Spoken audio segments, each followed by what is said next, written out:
Today on This Week in Startups, we're joined by Kelly Perdew, the CEO of RotoHog, and of course, the winner of The Apprentice Season 2, which was the best season. Everybody knows that. We'll tell you how to blow out your fantasy sports team, and that starts just in 2 days. And we'll enjoy a cool, delicious glass of Gatorade. All that and more on This Week in Startups, starting now.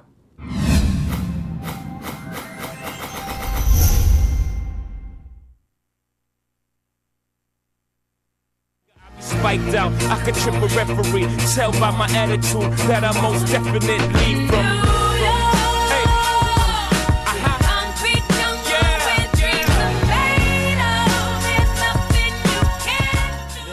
Hello, everybody, and welcome to another exciting episode of This Week in Startups. It's 2 days before the start of the big NFL season, so I thought I would have one of my old friends and also a very famous media guy on the show. Kelly Perdew is the CEO of RotoHog, and of course he won the second season of The Apprentice. Welcome to the program, Kelly. Thanks, Jason. It's an honor to be here. And we knew each other from back in the old internet days. Absolutely. You were running, what was the company you were running back in the Digital Coast early days? E-Teams. E-Teams, right. Amateur sports portal. Amateur sports portal. Sold it to Active Networks. Yeah. Looking for an IPO this year. And then everything blew up, and I turned on my TV, and boom, lo and behold, you were on The Apprentice. Yes. And you won. Won season 2. But truth be told, winning The Apprentice, I mean, you're a legit entrepreneur. Of the people on The Apprentice, how many of them are legitimate entrepreneurs, like actually capable of being a CEO in your estimation?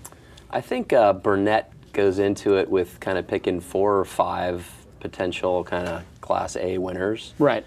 And then does very intelligently, it's a show on television, so it has to be entertaining, hit all the demographics, and do everything else. So I think he strategically casts sets it just the like other that. 8, whatever it is, a dozen people? There were 18. 18. So basically, 2 out of 3 people who are speaking at any given point in time have no idea what they're doing in business, or just lame. No, well, you said that. I didn't say that. I know you didn't say that. But I mean, I am a huge fan of the show. Yeah. And I have to say, like, I think that it sort of jumped the shark after your show. Like, it just started to get, like, too much with the celebrities. Like, I liked when they were actually, in your season, it was very much about business ideas and formulating a business plan and all that kind of stuff. Yeah, they definitely kind of went to the, romance and fighting and backstabbing, and then actually went completely into the Celebrity Apprentice. Right. Which certainly, I think, has its place, but it's a very different type of competition, and it also attracts a little bit of a different audience. Right. Omarosa was the season before you, right? Yes, Omarosa was season 1. But she came back during your season, I think. She didn't make it back during my season. I think she's made it back to most of the seasons. Every single season. About, yeah. She's done a great job of branding. So just walk me through why you did the show, how you found out about it, and the impact it had on your life. Absolutely. Getting on a reality show, there are 4 or 5 different ways. One, you can kind of go to those giant marketing affairs where it goes around the block and you're waiting in line, is trying to get into The Price is Right. I typically don't get picked out of line to go into clubs, so I thought that probably wasn't going to happen. No. Wow, white guy in khakis and a blue shirt. It doesn't happen very often. Yeah. You can also mail in, with the other 750,000 people, a tape and paper. And I looked at it, and I was in the military before and had a top secret security clearance, and the background investigation wasn't as long as the 14 pages of filling stuff out for applications. Right. So I was like, I'm not doing that either. Right. And then Burnett actually went around to the major business schools and did closed casting calls. So I got an email from the alumni database that said, hey, we're having a closed casting call. Where'd you go, Pepperdine or UCLA? Anderson, yeah. Anderson. For law and business. That's UCLA, right? Anderson? Correct. Yeah. And, so you went for law and business? Yeah, the JD MBA program. Yeah. And went in and... That's a great program, by the way. Just the program's fantastic. And that really helps when you go into business, to have like both an MBA and, the law. So... Yes or no? I would say just from an ROI and the amount of money it costs to go to school now, that you can probably, if you want to be on the business side, you can probably audit 2 or 3 or 4 of the law school classes. And I don't use a lot of constitutional law or civil procedure and the other ones in the business side. So you can get corporations, security regulations, and a few others out. Interesting. Okay, so you go to one of these private casting calls. How many people are at that? A dozen? 300, 400. Really? Yeah, 300 or 400 of us. They put us in a room with a casting agent, 10 of us, all dressed in suits, Right. 10 guys in suits, a female casting agent, and she asked, I'm going to ask you all questions. I've got your little applications right here in front of me. I just want you to answer, talk to each other, talk amongst yourselves, and I want to see how it goes. And she said, you know, first question, you know, what do you think about women in positions of power in business? And the gentleman next to me thought, you know, go the completely politically correct, talk for as long and as loud as possible. I believe you should treat everybody equally no matter what you think. And he was going on for about a minute. Stump speech. Slammed the table really loud. Right. Said, that is the biggest bunch of BS I've ever heard. Right. Women will eat their young in positions of power business. They've got chips on their shoulder and something to prove, and half the people got a shocked look on their face. Right, like, oh my God. She started cracking up. Yeah. Did a couple more of those and pulled me aside and then went through the process. And there was... So you probably beat out, if they went to 10 business schools, a couple of hundred each, probably beat out tens of thousands of people. On the business school side, and then theoretically, I mean, Trump always says that there were 1 million applications. But. Right. So you get on the show, you show up there, and what is it like? Is it like the real world, like we sort of experience it, like everybody's just sleeping in the same place, or is it, you know, it's much shorter, right? Does it take place over 2 weeks or 3 weeks? No, it's about 8 weeks of filming. It's back to back to back. I mean, a lot of people who are watching just think, I don't know what they think we're doing during the weeks from Thursday to Thursday when it was on. And it's back to back, so it's 2 to 3 days of competition. Pretty limited sleep, you know, common sleeping area, common bathing areas, and everything else, which I'm kind of used to from the military. Right. Big advantage, I think, going into it from that standpoint. I mean, you're actually, there's no stalls. I mean, it's just like, here's a seat. Good luck. In the military, yes. But on the show, that's not. On the show, not the case. Yeah. And you're on 24/7. So the camera's on, you know, audio's on, and they're on you like 24/7, including the shower. Yeah. So there is no real time alone for about 8 weeks, and they do back-to-back competition. So if you lose, get stressed out because now there's a boardroom and all the politicking begins, and oh gosh, you know what's going to happen? I'm going to get fired. I'm already nervous and I'm not sleeping. If you win, you get this great little reward. You know you're not having to worry about anything with the boardroom, and you've got until the next morning to kind of hang out and chill out and do whatever you want. So very advantageous to win a lot. I think it was like 13 of the 16 wins. Yeah, you guys won a lot. Yeah. And you won a lot. I mean, that's why you basically wound up winning, because you had so many wins in the challenges. So they basically make it a pressure cooker. Very much so. And you can't see your family, you can't talk to your family, you can't have a cell phone there? Yeah, they take away everything, your driver's license, your money, all contact, you know. Really? Everything is controlled. I mean, it is a game show. Right. And there are significant, very strict rules around what you're allowed to do and not do in terms of getting help, playing by the rules and everything else. So, but you have internet access? You do have internet access, but it's controlled. So it's not like you're just sitting there by yourself doing something. There's a camera on it, people are watching, other team members are around and everything else. So basically you wind up winning. It's on national television, and I think season 2 of The Apprentice was probably the peak of its ratings. Yeah, we had 15 to 20 million people a week for 16 weeks, and then the finale was, they changed it. It was a 3-hour finale. I remember. Just way too long of a finale. Right. And I think they had about 30 million people at some point in time tune in for the finale. So now when you walk around, like if you go to Vegas and you're in a casino, or you're walking around on the promenade in Santa Monica, I mean, how often do people stop you? I get the, where do I know you from? Every day.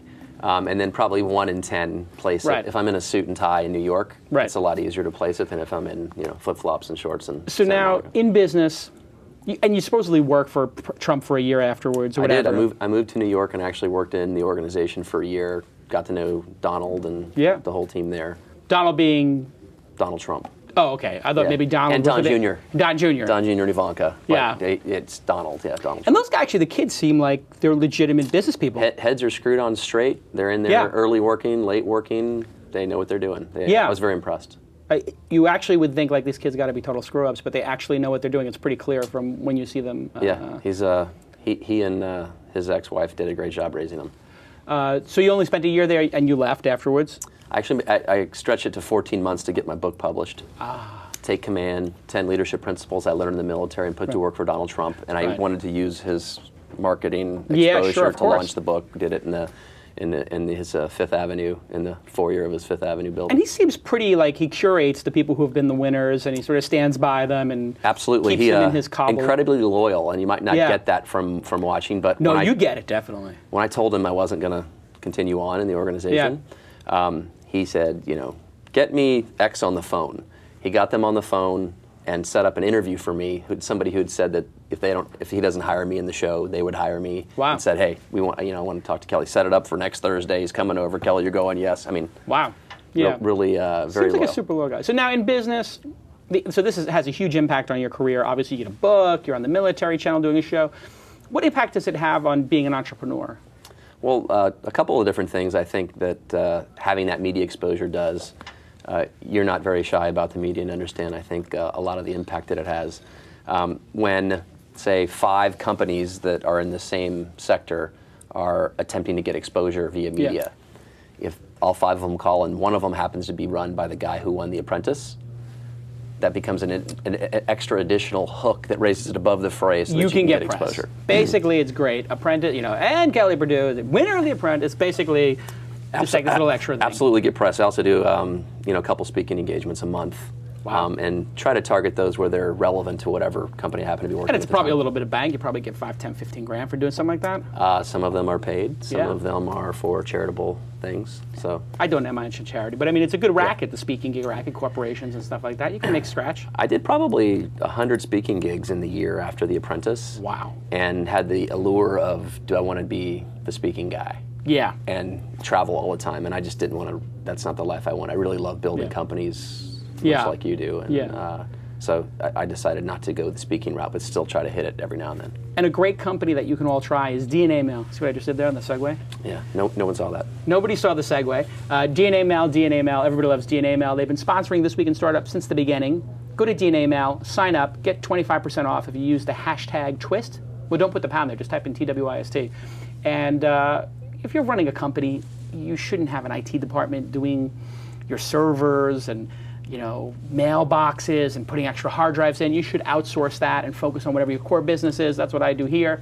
Go use DNA Mail and go thank them on your Twitter account. Just say, hey, thanks at DNA Mail for sponsoring This Week in Startups and for supporting independent media. I don't want to make it into like a funding drive or anything like that, but it's kind of bold of them to come in from episode 1 and then go all the way to episode 75. It's not cheap to sponsor the show, and they've been doing it from the beginning, and that's why we have good lighting and nice cameras, and we produce the show twice a week. You wouldn't get to hear this interview without the fine folks at DNA Mail, so go ahead and thank them on your Twitter and Facebook account. They actually monitor that stuff. They got one of those social media experts there. And when they see you tweet it, it means a lot. So give them a shot, and it's really cheap at 99 point, a bunch of 9s uptime. They're really a Class A operation. Now that we've got that out of the way, tell us about your current company, RotoHog. RotoHog. Yeah. We're a games as a service provider. Yeah. We build games for brands and deliver them across multiple channels. I was brought in 2 years ago. Okay. Mission Ventures, DFJ Dragon, Allen and Company. Wow. And Sports Capital Partners Worldwide are all investors. That's significant investors. Now, DFJ. You seem surprised, Jason. No, I mean, I'm not surprised that you have good investors, but you just rattled off some of the big ones. Yeah. It's very impressive. DFJ. Dragon. The China Fund. Is the China Fund. So Correct. the China Fund's in this. Allen and Company, that's a big deal. I have Allen and Company as an investor as well. Yes. Mission Ventures, are they down here in SoCal, Mission? They are. They're the largest San Diego fund, and they also have a satellite office in Los Angeles. Yeah. They've been spectacular. They've been there. I hear amazing things about them from the SoCal entrepreneurs. Really, like every one of the partners is fantastic. I've worked with all of them. It really is a key when you're picking a venture firm. It's like there's the firm, and you got to pick the right firm because you don't want people who are D-bags or just not experienced and going to panic.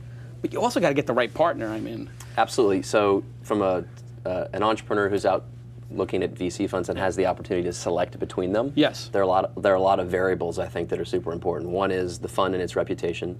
2 is where the fund is in its fund cycle and which one you're getting your money from because you don't want them running out of money. So explain that in a little more detail. What does that mean, cycle? Typically, if it's a $200 million fund, they're going to invest some portion of that, say $120 million into first-time funds. And the follow-on round into the first rounds, thank you very much, what they call dry powder. Dry powder is available. Money that's not invested yet. And has been kind of set aside and earmarked for you so that when you need more or you're getting ready to grow, they have that available to do that and don't have to worry about it. Yes. So they have a fund, and if they invest $5 million in your company, they should have another 5 million, another 10 million, some amount of money in dry powder, the industry term for money that is not allocated yet. They should have that ready to go if you hit your milestones and you grow, because they want to keep up their percentage ownership in your company. Well, there are a bunch of different dynamics. Yeah. If they're at the end of their fund, they really want to get into your deal, they don't have the next fund raised yet, and your deal's going to close, they put their money in. Maybe they get a board seat.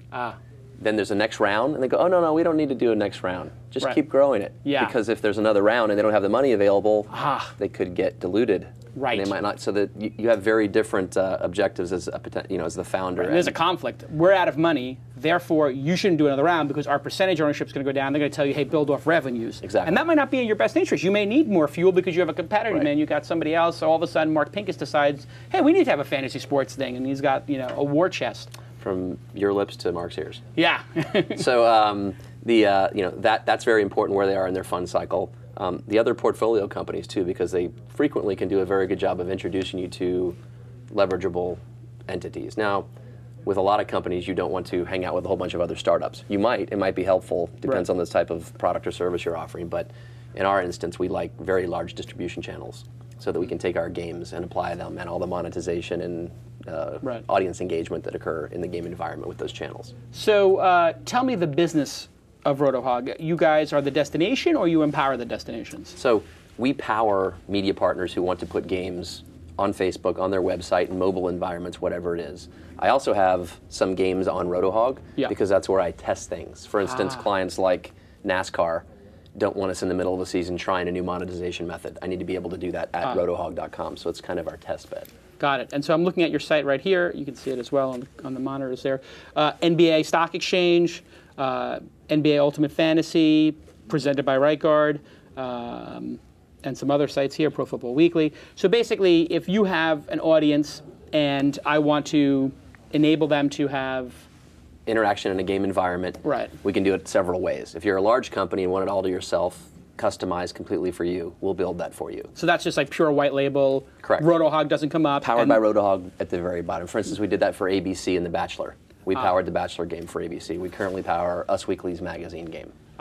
So celebrity fantasy. So instead of 10 points for a Tom Brady touchdown, it's 10 points for a Lindsay Lohan. Oh, that's brilliant. Get out of rehab. DUI. DUI, whatever it might be. Exactly. And this just must skyrocket engagement. I mean, the only engagement in a blog really is retweeting it or posting a comment.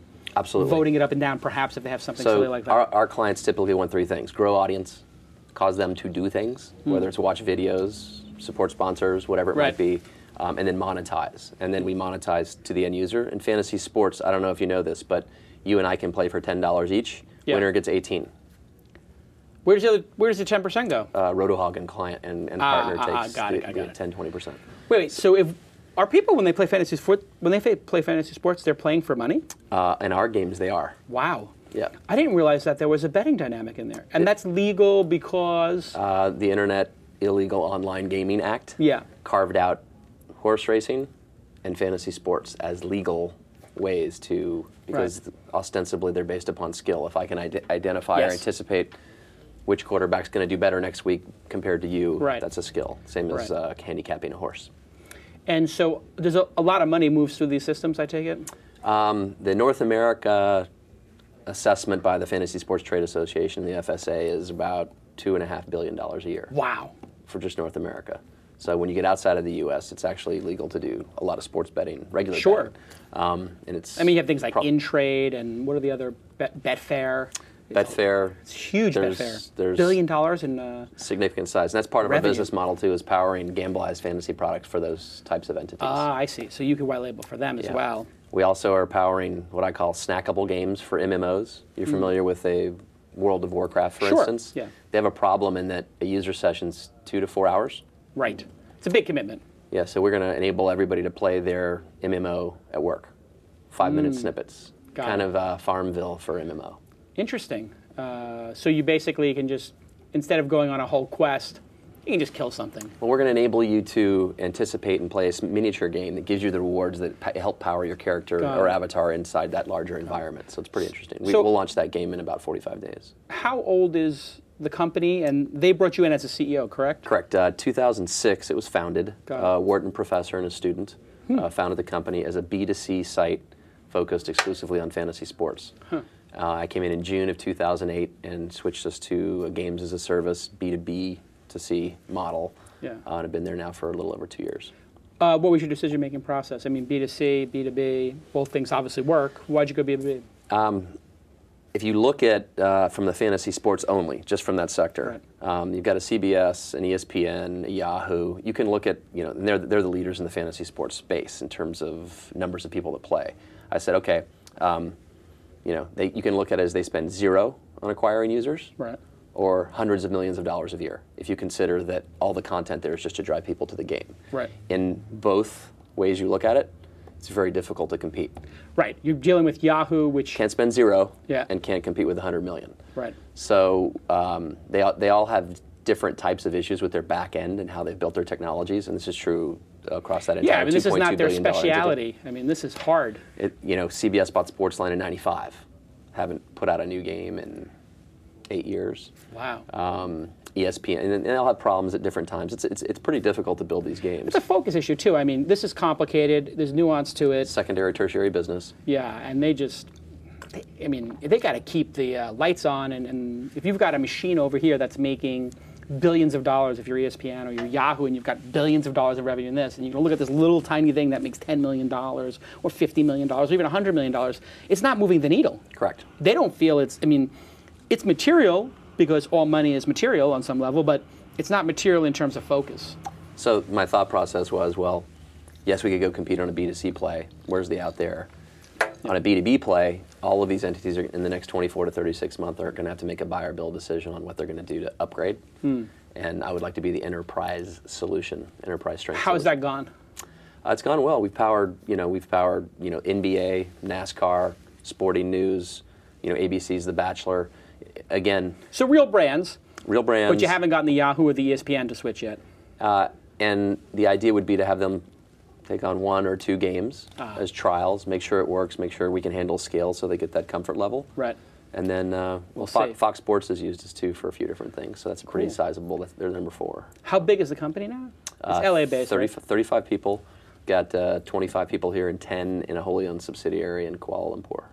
Kuala Lumpur. Are those dovelopers, or are you doing QA and some development? What about international development? I mean, if this works here in the U.S., wouldn't you bring it to, I don't know, Europe or Asia? Yeah. So we've set the platform up so that we can deliver it in any language, including Mandarin, right. even though the character set size is different.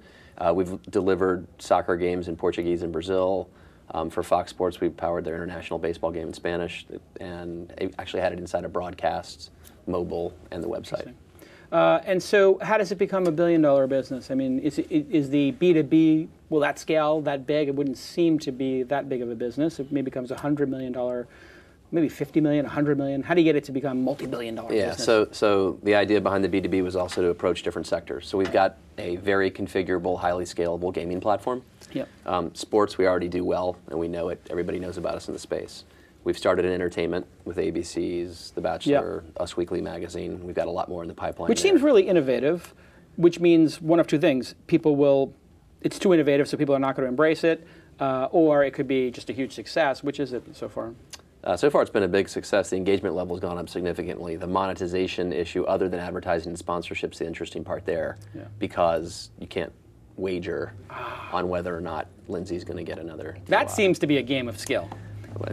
I mean, if there was ever a game of skill, lots of people would argue picking who's going to have the next DUI in Hollywood is, to me, that's skill. So the third one, I think you'll find interesting, is kind of the brands and consumer packaged goods. So gaming and gaming dynamics and all the components around that, we're experts in that. So we can provide Nestle audience engagement tools, is what I actually call them. They happen to be games because from the fantasy sports element. Fourth sector is the MMO space. Right. Hundreds of millions of dollars available in that space, solving some problems for the largest MMOs in the world. And then the last one is probably bigger than all 4 of those combined. That's the regulated gaming space. So if we're providing products for both sports books and entities outside the U.S. that want Gambleized fantasy products, it starts to become very, very significant. What's going to happen with this sort of gaming stuff in the United States? I mean, we saw the poker. I'm big in poker. Obviously, millions of Americans are playing poker. I'm a full tilt pro, actually, and a big fan of it. Are we .net, right? Yes, I play on Full Tilt. No, I'm just a Red Pro. I mean, they sponsor me in tournaments and everything. What's going to happen with this? I mean, we're just going to give away this entire business to other entities outside the United States, or we're going to come to our senses and actually allow Americans to profit and benefit and have jobs from this? Well, not that I am stacking I appreciate the question. your position. Yeah. I think there's no question that it'll get state by state. See, the issue is it won't become U.S.-wide, the ability to play poker across state lines. It will start to be okayed state by state as the states, the ones that need the most money, right, start adopting legislation that allows them to play in state. The mother of invention. Exactly. And in fact, the correlations between in people who are going after that market, and there's a lot of money going after that market as they think it's going to open up. Yep. One of the highest correlations between people who play poker and other things is horse racing is one. Right. It's not 1-to-1, but it's pretty good. Yep. Fantasy sports, people who put money down in fantasy sports environments are highly, highly likely to be people who play poker for money. So basically you become a very valuable chip in the space for somebody who was in the poker business because you have a big, large database of people who use this stuff. And millions of people with credit cards who are already engaged in that similar type of behavior. You think this is where like the Zyngas of the world are going to wind up going? You think they'll go into actual cash transactions? Well, I mean, Zynga's #1 game that is never really talked about is the poker game. Right. In that environment. I believe Playdom, just acquired by Disney, just announced a deal with Harrah's. Same type of focus. So 100% everybody's looking at this because it's a huge revenue stream. And best case scenario, this happens in 2 years. Worst case scenario, 7. What do you think? Within 12 months, you'll start seeing states saying it's legal to play poker online intra-state, meaning you can only play with somebody in California. So there's some dynamics around being able to provide that safely, where it's shown, and everything else. Yeah, we'll get your IP address, and it's up to the user to not lie. And you know, there'll be a few license holders in each state. That'll go for a whole lot of money. And there are a lot of people competing for those. What do you think they'll be? What do you think it would be in California? How much would a license be? Yeah, It's staggering. I mean, and there would be so many things associated with it. Hundreds of millions of dollars for a license? Absolutely. Hundreds. Billions? Probably $1 billion. Wow. That's my guess. 3 of them. That's 3 just licenses, $1 billion That's each. my guess. Basically, California can, I don't know, have textbooks in classrooms. Well, if you think about the entities that are going after them, one, obviously the existing regulated gaming entities are very anxious to want to be able to have a part of that, i.e. Harrah's and those types of entities. Other types of regulated entities that are already doing things with the state, lotteries. Right, they're an interesting play as well. And then you've got all the entities outside of the U.S. who already have the expertise in running tens of millions of people through their system. Full Tilt, can do it. You name Poker it. Right. Stars. The Betfairs, the Casino Tropez. There are a few really big ones. Wow, it's going to change pretty quick. Yeah, I mean, I think the difficult part is everybody wants to look at it and say, I want everybody in the United States, right? Not just everybody in Vermont or Virginia, or and hopefully it unfolds that way, because you have to acquire the users inside each of those states, and that's where I'm hoping we're going to be able to provide a lot of value. You need to start local fantasy football leagues and fantasy NBA leagues in each city or state. Well, playing for that's what I would do. Playing for cash, I've got everybody's credit card and zip code and everything else inside those dynamics, so we know size of audience in each of the states. So we'll have it primed, and as soon as it's ready, it's getting ready to turn over. Genius. I'll hopefully make friends with the license owner. What do you think the most important characteristics of a good entrepreneur are for your money? The most important characteristics. Well, integrity's got to be one, and that comes. There are a lot of ways to describe what that means, but for the employees, the partners, the investors, it's like basically doing what you say you're going to do. If you have that integrity, it's awesome. Passion. Yep. There are giant brick walls that you're going to have to go around, run your head into, through over and slam over your and over head again. into No one else brick walls. is willing to do it. Yeah. And you're going to have to lead the charge. Basically feels like I'm doing that some days here. Absolutely. Banging my head against a brick wall. Yeah, and the passion tied with the perseverance, right? Not giving up. Right. Because resiliency. So many times, I've got a smiley face, sad face with a spinner on it, and every time the phone rings, it could be either one. Right? It's like, oh, fantastic, the best partnership ever. Oh, that client wants to go do something else. Yeah, we're going to be crushed. We're going to crush everybody. Yeah. It basically is the nature of entrepreneurship. What did you learn in the military about entrepreneurship? I mean, people will talk about, oh my God, military experience is so great. Is it? in your estimation? I think it's fantastic. In fact, I attribute, that's what I wrote the book about. I got asked the question, off camera on The Apprentice every single time I was pulled away is, hey, how do you think your military experience helped you on this task? And I think that there is a misconception most of America thinks due primarily to probably Hollywood. Yeah. That there's a very lockstep, closed-minded approach that military people have when they come into situations. And in fact, the opposite is true. I think they're some of the best problem solvers with the resources at hand of any kind of grouping of people that I've met before. Two other things that are pretty dynamic. Being a good leader in terms of which you have to be as an entrepreneur also means being a good follower in a lot of instances. And there are a lot of situations where you need to understand how to be able to get along and not be, I know this might not sound good to you, but be the expert, the loudest, the most, we're going to do exactly, what I say leading forth and going forward. Right. But the following component comes into play a lot too. As you Absolutely. build a really strong team. I'm going to put my head down and I'm going to get my task done to the best of my ability. Bingo. Because we're a unit. And if I don't do my part, it's going to screw up the whole system. Yeah, and that's the other one is the duty concept. And this is kind of the Cal Ripken thing. If you show up for work and do what you're supposed to do every day, you'd be surprised that, you're better than like 95% of the population. Showing up is a big part of it. Show up and do what you're supposed to do day in, day out, and a lot of stuff gets done. Let's talk about the military for a second. Sure. You're comfortable talking about that and the situation and the wars and everything like that? I am. A lot of my friends and classmates are still in active duty in Afghanistan and coming back from Iraq. And what's your take on sort of where we're at with Afghanistan and sort of is there a way to win this? Should we be out of it? What is your personal feeling? Yeah, I don't think there's the time to go into all the pros and cons and the benefits. Yes, there's absolutely a way to win it. Right. The question is always whether or not the military is just a tool of foreign policy. Right. It doesn't decide. For the most part, it doesn't just go decide to do a whole bunch of stuff on its own. Right. One of the only countries in the world that the military has never overthrown the civilian government. Yeah, it's interesting. Period. Right. It's a pretty neat thing. Yeah. I do believe that given the proper resources, the military can win just about anything. Right. And I'm not talking about brute force only. Right. I'm talking about psychologically hearts and minds to win, to execute whatever the win is described. If the win is described and doesn't change, or changes with the gradual and understanding that that's communicated effectively to the military leadership, we'll solve the problem.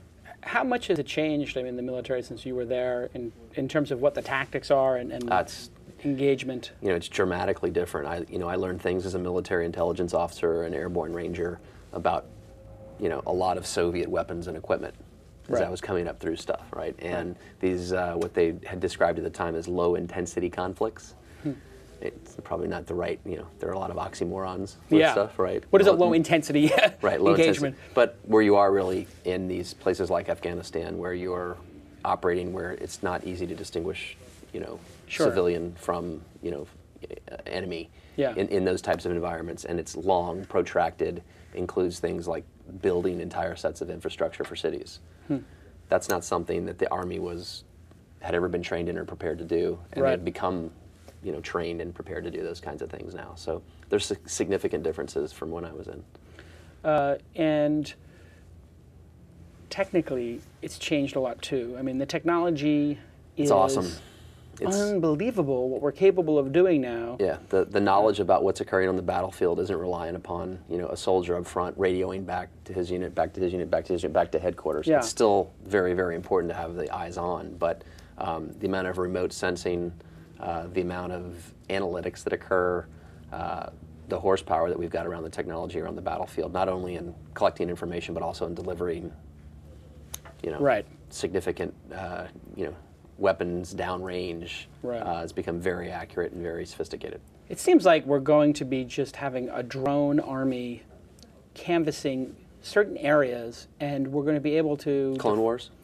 It feels almost, in some ways, it just feels like, people talked about Star Wars and having this sort of blanket over the entire world. It seems like it's going to occur, just going to occur at 20,000 feet or 30,000 feet. I don't know where drones live, but they're just going to overlay an entire area, and we're going to know what's going on there and strategically come in and take out things that should not be occurring. Yeah, it's pretty hard to sneak around and do stuff anymore.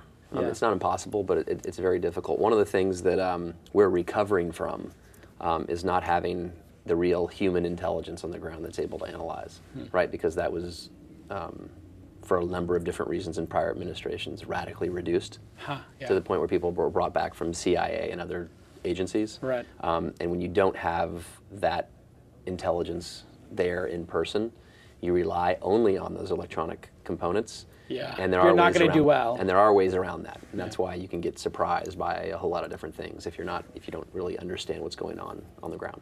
You do have to understand what is motivating these people, which is something the military didn't really have to understand previously. I mean, or as much. I mean, you should have. Right. I mean, because the weapons of the weapons were so strong and with such brute strength that you may not have had to. You just said, I don't care what you think or why. Yeah, we're just going to push you above this line. Right. So we've attempted to not be that way as much, and in order to win, you don't necessarily want to take over an entire country and run it. Yeah. That's not winning. Not anymore, yeah. Although it does seem to have worked in Japan. I don't know if it's analogous to what's going on in the Middle East. Perhaps if we had dropped a nuke on Afghanistan after 9/11, we could have... Where do you drop it? Yeah, I mean, it would have to be it'd be a tactical nuke for, strictly purposes, and I know that it was probably discussed, or they say pretty clearly it was discussed. It would have been for negotiating sort of with the entire world of our stance on attacking this country. Yeah, I mean, we supported Afghanistan in its war with the Soviet Union for a long period of time and taught them a lot of these tactics that are very effective, obviously. Yeah. So yeah, it's interesting. Who are your entrepreneurial heroes? Who do you look up to and say, that's the guy I want to be, or that's the person I take notes from? There's a guy named... Aside from Donald Trump. Of course, yes. That goes without saying. And it is pretty spectacular to look at what he's done as a real estate person in New York City. Yeah. To become a worldwide brand that's most closely associated with the word success. He That's the has focus a group. marketing deftness that is underappreciated, clearly. It's unbelievable. If you look at all the the public fights he gets in, whether it's with Rosie or whoever it might be. Very strategic. They'll occur about 2 or 3 weeks right before the next episode of The Apprentice kicks yes. on. It's fun to watch him operate with the media. There's a guy named Steve Wynn. Not the Steve Wynn from Las Vegas. No. Okay. The Steve Wynn from Portland, Oregon, who ran Adidas and grew it back against Nike in the late 90s. Became a mentor to me. Spectacular individual, very smart, high integrity, and has helped a lot. He helped us affect the sale of E-Teams to Active Networks. Got to know him then. He's remained a mentor. And then somebody that I wanted to mention who's impacted innumerable entrepreneurs in Southern California, who founded the Tech Coast Angels. Louis Villalobos was a very good friend of mine. He actually passed away last October. But he was a spectacular individual and taught me a lot about how to run startup companies. Yeah. And so angel investing, something you do? Or? Yes. My wife and I actually have placed some what we think are well thought out bets in the last few months, and we continue to do investing on a go-forward basis. And how do you, what do you look for? What's your angel investing thesis? Market sizing, passion and perseverance of the entrepreneur. Right. And something that I have some familiarity with, I or my wife have from our own technical or historical expertise. So working backwards, domain expertise, something Yes. where you can add value as an investor. Absolutely. Passionate team, which we talked about before. If you don't have that, you're not going to be very resilient when you have to bang your head into a brick wall over and over again. Yes. And a market. Describe the market. So from a market sizing standpoint, I look at not only the delivery of the products and services, but a market for that company to get out, right? Because typically the investment and investors, at least my view of looking at it is you want a return on that investment, right? You want your money working for you. So there needs to be a way for that to be extracted, right? So the size of the market, whether the wind's at the back of whatever's going with that, they're not fighting an uphill battle. You don't want to be selling fax machines. And if there's only one company that could possibly ever want to acquire you, that's bad for value. Right. You want 10 companies who want to acquire you. It needs to be a dynamic market, multiple acquisitions. I mean, your company must be in the crosshairs. I mean, how do you know when to sell? Because I'm assuming in a market this hot, where Google is buying everything in sight in social gaming, Facebook is very active, Yahoo, ESPN, Disney, all these people want to be in this space, and you are a great bargaining chip. Why haven't you sold so far? What's your philosophy of sort of M&A? When are you going? You know, how do you time it? And take me through your thinking on that. Are you always open to that? Are you strategic about it? Do you run a process? I mean, you got Allen Company as an investor, so you have some pretty good people advising you, I'm assuming. Yes. So I think that you could never say no to an offer you haven't received yet. Seems logical. So in terms of M&A activity, I believe, and this is what we did with E-Teams, that you always want to attempt to have it occur on your terms, and you want to create some form of an auction. Got it. In order to extract. So your term being an auction. Potentially, right? There could be a specific reason why you know this one entity is going to provide significant. They're going to value you much higher because you could be leverageable across all their assets. You're already delivering them value. If you left, it would be very bad for them. Got it. There are a lot of different things that you look at, I think, when you're in that type of environment. In terms of when you make the decision, you know, I was not the founder, and the investors own a significant chunk of the company. So it will be a collective decision on when something like that occurs. I was kind of the turnaround, you know, the hired gun. For RotoHog. For RotoHog. Yeah. But what about the last company? How did you go through that process? Was it just because was it distressed, or was it on the upswing? It was on the upswing, but the bubble burst. So we sold it after the bubble burst with no revenue. We'd focused exclusively on product and growth of users. Right. And we had probably 250,000 people that were doing their schedule standing roster, who's cooking mom next week inside of this environment for amateur sports. Right. You know, little leagues, AYSOs. And Active Networks had focused almost exclusively on the back end registration tools for triathlons, marathons, what have you. When we sold it to them, there were 75,000 girls softball tournaments scheduled for the upcoming summer. And if you think about tying a registration engine, where you're taking a piece of every transaction and managing that whole thing for 75,000 tournaments for the upcoming summer, just for the sport of softball for girls. Right. You start to see a pretty neat mixture of that together. I also didn't. So that's sort of your job, though, as the acquiree, to start thinking about how they can leverage your asset. That's how you make the pitch. Right. Right. I mean, that's why you get to add a zero. Right. That's why we don't just do sports. Right. So if I look at a Disney who has an ESPN and needs a back end redone, I say, oh, and by the way, we're also powering ABC's The Bachelor. Right. We're also delivering games inside of the Facebook environment. We're also. So you're not trying, because they can look at it and make any one argument that, oh, well, this solves our fantasy sports issue over on ESPN. Boom, it's a box. Right. That's it. Yeah. So, well, wait a second. Let's open the box up. And make it bigger because we're already delivering. So there's additional revenue and use for. And we could do X, Y, and Z in addition to A, B, and C that we're already doing for you. So let's start thinking about the promise of the acquisition as opposed to the maybe performance of the existing relationship. And this is going to happen, and would you rather it happen to you, or would you like CBS to do it? Right, and that's the competitive part. So you've got the practical, the promise, and the sort of competition for your assets. Exactly. Allen & Company as an investor, how's that been? They've been great in terms of advising, setting up, discussions, relationships. Good, they've been fantastic as a. You go to the big CEO retreat? I did not go. You got to go to the Arizona one. Were you there? I don't go to the big one. I go to the. Well, actually, we're not supposed to talk about that. Okay. It's not supposed to exist. I said I don't know what you're talking about. That's what I said. I have no idea what you're talking about. Biggest challenge in business right now. Biggest problem you have. Biggest challenge in the business right now. Most frustrating thing. Biggest problem. Distribution. Probably distribution. Huh.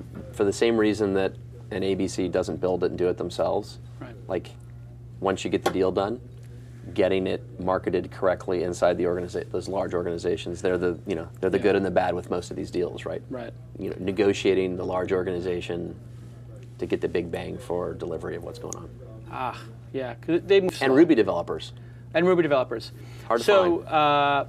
Hard to find, but I've come to the conclusion now. It's just finding a developer that you need is not worth it. I make developers.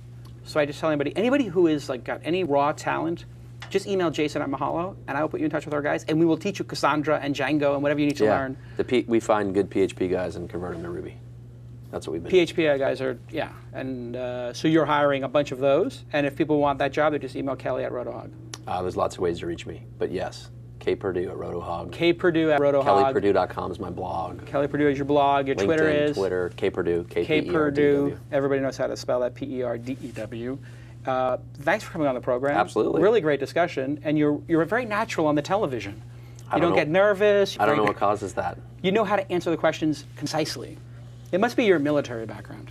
I watched Donald operate in front of a camera, but I do think that the military background is a significant portion of why I operate the way I do. Right? Interesting. It's, you know, if you've got a general yelling at you in a tactical environment, it doesn't compare to Donald Trump in a boardroom or even Jason Calcanis this week in startups. I'm not berating you. I mean, I am. Yeah, I'm sort of throwing a lot of questions at you, making you think, but you got to think. But you give a very concise answer that you think for a second. This is one of the problems people have with media. They don't actually listen to the question the person asks, and they don't think for a second. There's nothing that says you can't stop for 3 seconds and say,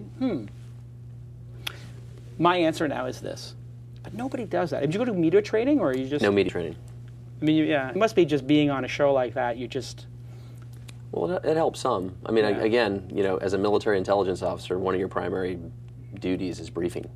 So briefing 1,600 people to, you know, the general and the S1 and the S2 and the S3.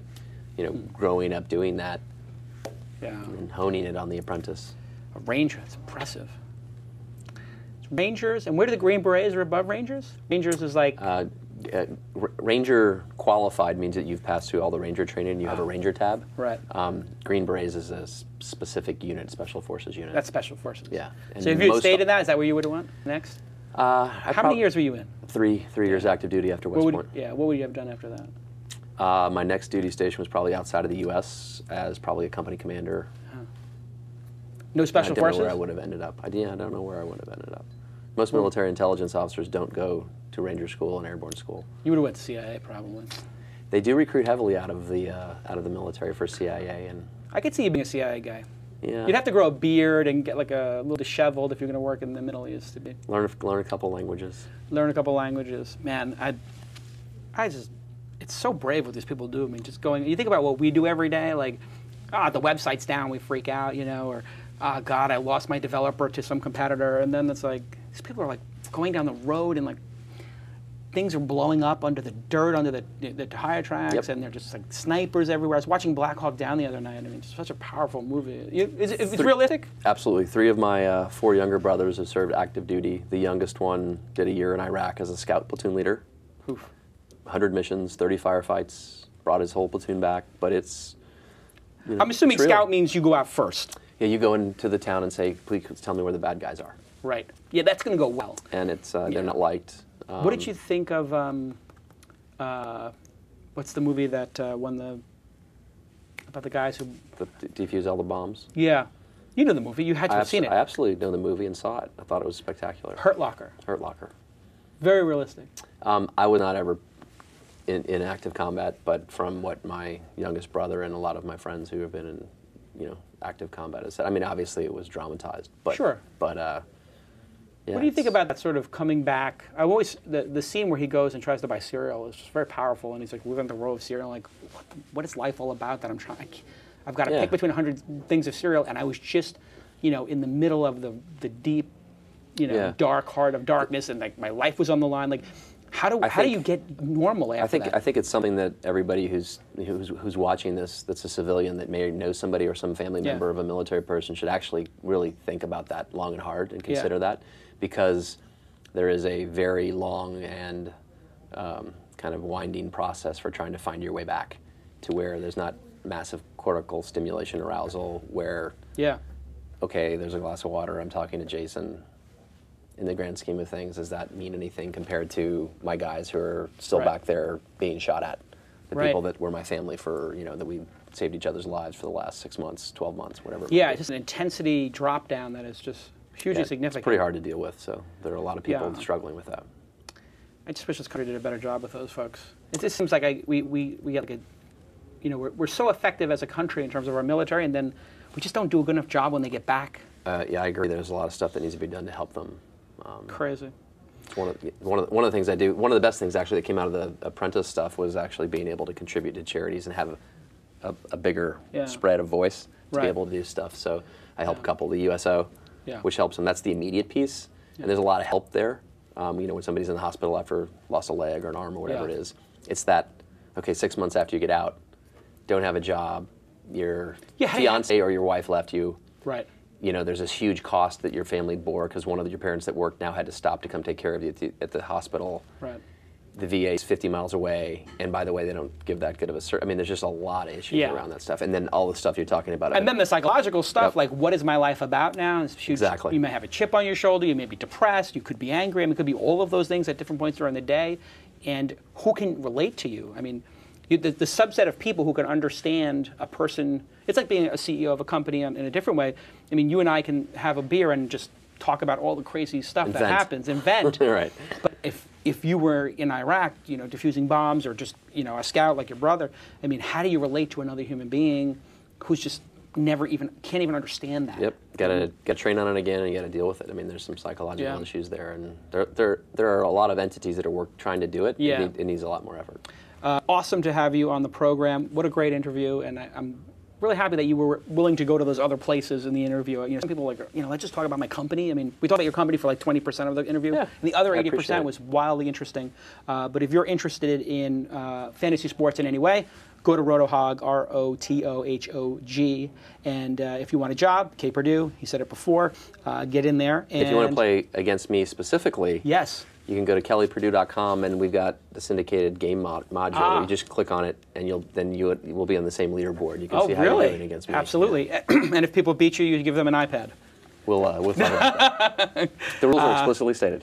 Yeah, you do have to get all that legal stuff correct. You can win money. Boy, do we have some great guests coming up. Steve Huffman of Reddit and Hipmunk, and he's the new, which is a new Y Combinator site. Tony Hell of Chartbeat, which some people may have heard I invested in, is an incredible company. Alex from Get Glue, you've probably heard about those guys. Check into your favorite movie and all that kind of stuff. And of course, on September 21st, we are going to have the next global startup meetup. It's going to start at 8 p.m. Pacific time. The reason we're doing 8 p.m.?